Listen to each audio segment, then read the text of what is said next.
যদি বলি আপনার পরিচিত একটি শহরের মাটির নিচে লুকিয়ে আছে প্রায় ৩০০ বছর পুরনো এক রাজকন্যার কফিন, যাকে ইংরেজরা ভুল করে সমাধিস্থ করেছিল এক সাধারণ মানুষের মতো, আর সেই কফিন আবিষ্কারের গল্প এতটাই নাটকীয় যে তা পাল্টে দিতে পারত বাংলার ইতিহাস, আপনি কি বিশ্বাস করবেন?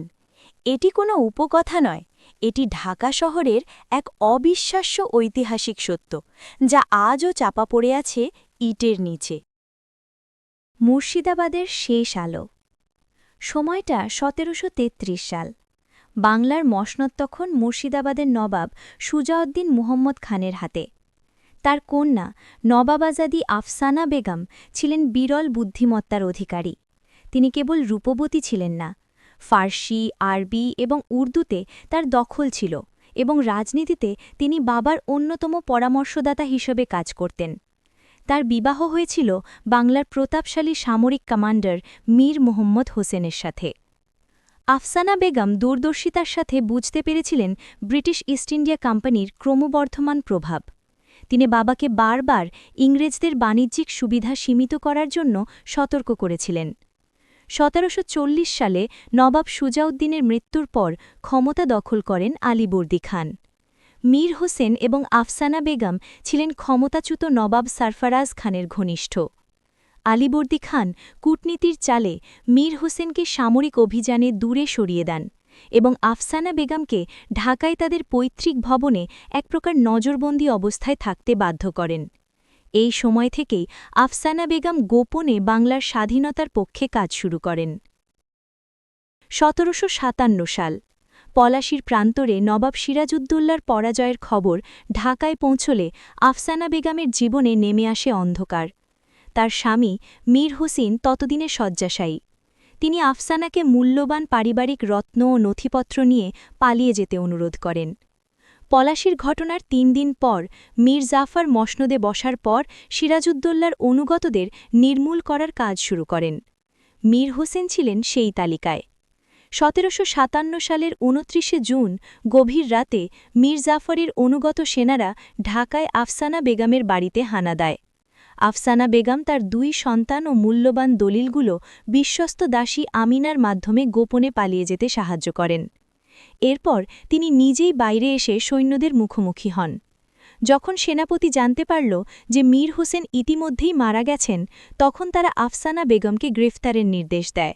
কিন্তু নবাবের কন্যা আত্মসমর্পণের বদলে বিষ পান করে সেই রাতে শেষ নিঃশ্বাস ত্যাগ করেন। সেনাপতি জনসমক্ষে এই ঘটনা প্রকাশ করতে চাইলেন না।